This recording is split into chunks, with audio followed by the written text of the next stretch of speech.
ఊరుకొండ మండలం ఊరుకొండపేట రైతుల పొలాలలో మంటలు మండుతున్నాయి.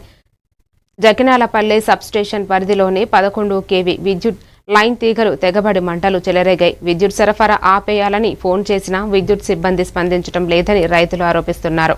పొలాలలో ఎండిపోయిన చెట్లు, కంప, ఎండుగడ్డ ఉండటంతో మంటలు ఎక్కువగా వ్యాపించాయి.